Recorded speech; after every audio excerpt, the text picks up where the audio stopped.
Ontem nós falamos que esse Jesus que deve ser adorado, ele viveu a angústia de uma tristeza mortal, sinalizando que, como homem, Jesus pôde padecer esse sentimento e o padeceu no extremo da sua dor. Então nós adoramos verdadeiramente esse Jesus. E hoje Pilatos apresenta esse Jesus todo ferido, todo chagado, depois de julgar, depois de flagelar Jesus, Pilatos o toma pela mão e o apresenta ao povo dizendo: eis o homem. E imediatamente eles desprezaram Jesus, desprezaram a humanidade de Jesus. Saibam vocês que existem modos e modos de ofender a nosso Senhor, e um deles é exatamente este: não reconhecer a sua humanidade. Nós estamos num momento da história em que tudo é espiritual, tudo é espiritualismo. Os racionalistas protestantes não admitiram de modo nenhum que esta humanidade de Jesus deveria ser adorada, que Jesus deveria ser amado na sua carne. Então eles não admitem, por exemplo, nas suas igrejas, que se faça a representação do corpo de nosso Senhor. Eles não conseguem suportar a doutrina de Jesus que diz que nós deveríamos comer da carne e beber do sangue dele.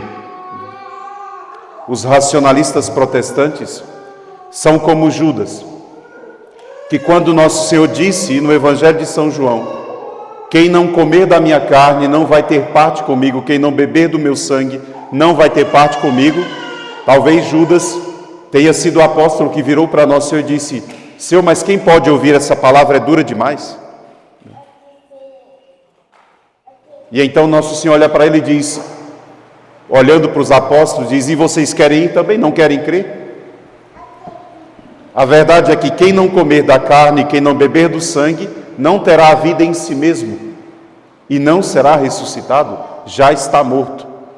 E daquele dia em diante, diz o Evangelho, muitos não caminharam mais com Jesus, muitos discípulos não caminhavam mais com Jesus, porque aquilo que Jesus tinha falado era um escândalo, porque a nossa fé exige de nós um verdadeiro ato de fé profunda, senão nós não comungaremos da verdade da nossa doutrina. Nós comemos da carne e bebemos do sangue do nosso Deus. Quem precisou de ver isso por um milagre, nosso Senhor fez.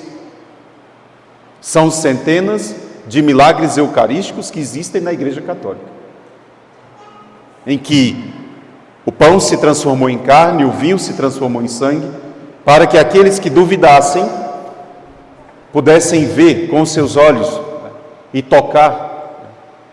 Quando eu celebrei lá em Lanciano, na Itália, no milagre de Lanciano, são os franciscanos que cuidam desse milagre, e quando eu celebrei, nós podíamos celebrar na capela interna, exatamente atrás de onde fica a relíquia. Então nós celebrávamos a essa distância do cibório onde está, não é, o milagre, e olhando para aquele milagre que está lá há centenas e há centenas de anos, não tem como você duvidar.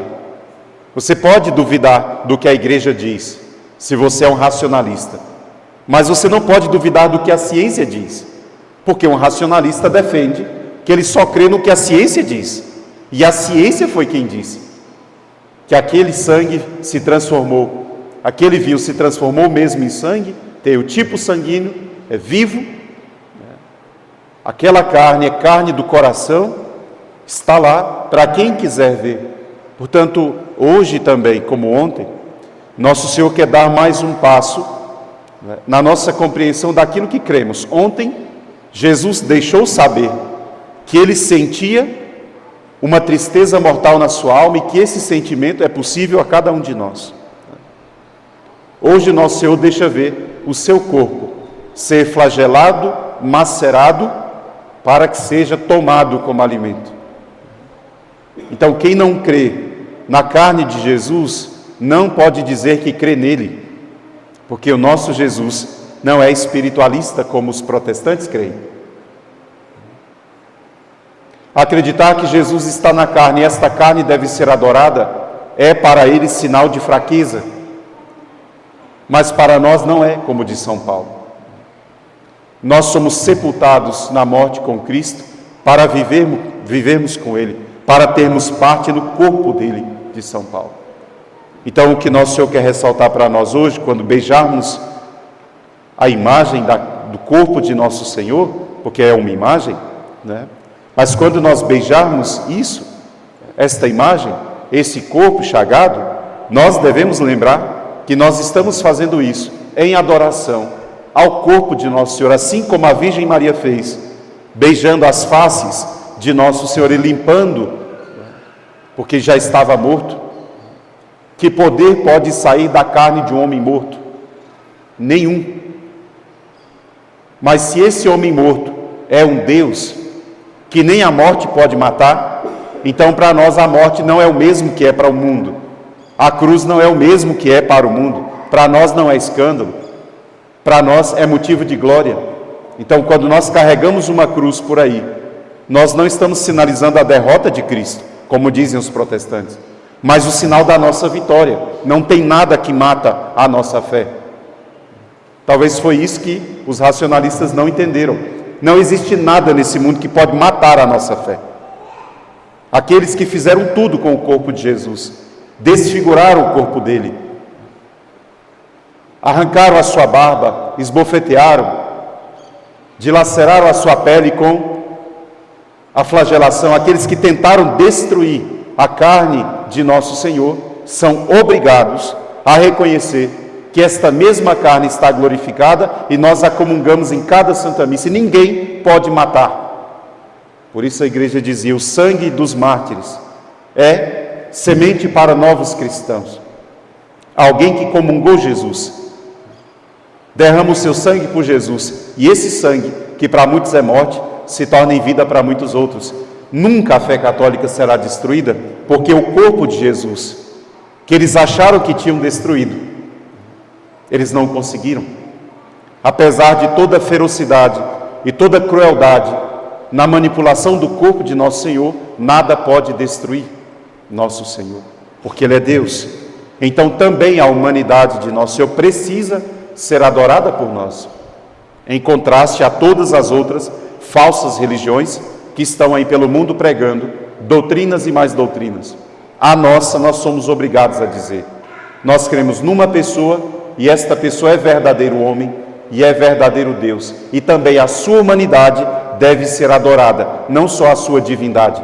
Corpo, sangue, alma e divindade. Nós adoramos o corpo, somos a única religião que cultua o corpo do seu Deus. Isso tem que, para nós, ter um valor verdadeiro. Caso contrário, nós não seremos mais a religião de nosso Senhor Jesus Cristo, seremos uma outra. Por isso, adorem quando vierem e façam isso como um verdadeiro ato de fé. Louvado seja nosso Senhor Jesus Cristo. Para sempre seja louvado, e a sua mãe, Maria.